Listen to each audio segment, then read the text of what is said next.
4 bread rolls made in a frying pan without using an oven or microwave. Let's go with the preparation of this chia bread. Here we have ground a little chia as it is well ground like flour, as you can see here. In a bowl, we put 3 tablespoons of chia, a teaspoon of powder. To bake, a pinch of salt, stir well, add an egg, a teaspoon of apple cider vinegar. This will give a lot of sponginess to the bread and will remove the egg flavor. A tablespoon of butter, you can use olive oil or coconut oil, whichever you want, it must be melted, but if you use coconut oil, stir everything very well. Remember that I am going to make small rolls. If you want to make a larger quantity, then double the amount and that's it. Once all the ingredients are mixed, we are going to go to the pan. You can do it in the microwave if you want, but as I know that many people do not like it or simply do not have a microwave, it is an option that I wanted to give you to make a delicious bread in a moment. It's going to take very little time to do, you'll see. Here you can add some flavors such as garlic, onion, oregano. In this case I am going to make a flavor neutral. Very good, let's go to the frying pan. Look, here I have a tall frying pan, as you can see, like a little saucepan. I put this mold inside it, but if you don't want to, you can do it without a mold.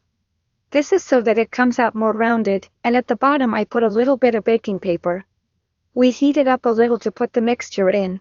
Just when it is hot from the saucepan or frying pan and we introduce the whole mixture. In this case it is already hot and we go there. We are going to adjust the heat a little bit. You put it at medium-low, around 6 if you have litrosegamic or at medium-low if you have the heat. Gas now up. If you want, optionally you can put some seeds, that backpack. Whatever you want. Now we cover it and leave it for approximately 4 minutes and we'll check to see how it goes. 4 minutes have already passed. Let's see how it goes. Wow. Look what kind it has to know if the bread is done. We are going to introduce a loaf. It still comes out wet, so we are going to leave it another 3 or 4 minutes for it to finish baking. In this case, I think I'm going to uncover it so that the moisture doesn't concentrate in the bread. So we're going to leave it uncovered like this for about 2-3 more minutes and now we'll come back. Another 3 minutes have passed. Let's see if it comes out completely dry. It depends on your fire is going to take more or less time in this case. You see how long it took? Well, now we are going to transfer it to a rack and let it cool, and while it cools we are going to make another one with linseed flour. I already have the ground linseed. You grind it in a food processor or in a coffee grinder. Sometimes they also sell it ground. Although I like to grind it right away so that it doesn't ossify, and if it is golden flaxseed, much better.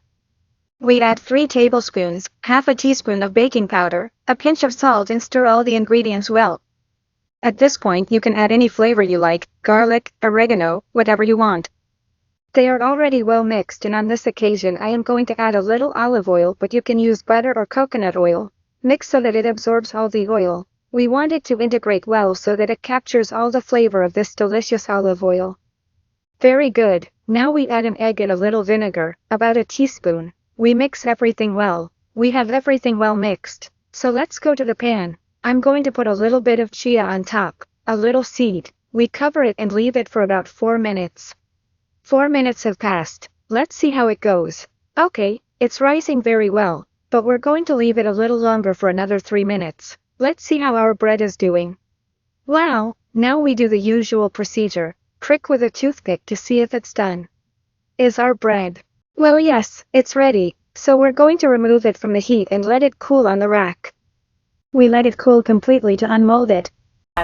We put a tablespoon of coconut flour, a teaspoon of baking powder and a pinch of salt, and we are going to stir all the ingredients. We add an egg, a spoon of olive oil. You can also use coconut oil or butter, and since I don't always add a little vinegar so that it tastes spongy and removes the possible egg flavor, we mix everything very well so that they are all integrated. The ingredients, and now depending on the coconut flour you have, it may come out a little thicker or a little more liquid. In this case, I am going to add about half a tablespoon of water. We are going to take this dough to the pan, and here we are going to put some sunflower seeds. Cover it for 4 minutes and let's check it for 4 minutes. Let's see how it goes. Good, very good. Let's leave it a little more, like 4 more minutes. This one costs a little more to do. A little bit if we are going to leave it uncovered for another 2 or 3 minutes. 3 more minutes have passed and voila, it would be done. We are going to take it to the rack to finish cooling. We let it cool completely before unmolding it. We put 3 tablespoons of almond flour, half a teaspoon of powder. To bake, add a pinch of salt and stir all the ingredients. We mix everything very well so that there are no lumps. We add a tablespoon of butter, coconut oil or extra virgin olive oil or guide butter. Now we add an egg, a teaspoon of apple cider vinegar. We incorporate the whole mixture well mixed, and now we are going to put it in the pan. I am going to add some pumpkin seeds and we cover it for about 4 minutes and we keep checking. It's been 4 minutes, let's see how it goes. Wow, it has risen quite a bit, but we are going to give it another 3 minutes and then we will check. Another 3 minutes have already passed. Let's take a good look at it. Let's leave it uncovered for another few more minutes because I see that it still needs a little bit. Let's take a look. Well, it's done now. We're going to take it to a rack to let it cool, and here we have the 4 buns made in a pan without using an oven or microwave. Look how it looks. Spongy, super delicious. I love it. It came out great. This is the one with ground chia. This is the one with almond. This is the one with coconut. And this is the one with linseed. Which one do you like best? Everyone is different. What do you think of these pan-made rolls? Don't you feel like it? They look great. As you can see, they look incredible. I encourage you to make them because they all taste delicious. They are a very healthy option, very delicious, and as you can see, we have not even used the oven or the microwave in a frying pan. They come out delicious at home. It smells phenomenal, please. If you like the recipe, give it a like, subscribe if you haven't done so yet because I know that many of you see the recipe but don't subscribe and share with those people who you think could benefit from this type of recipe. Thank you very much for watching me, and until the next video, subscribe to the channel.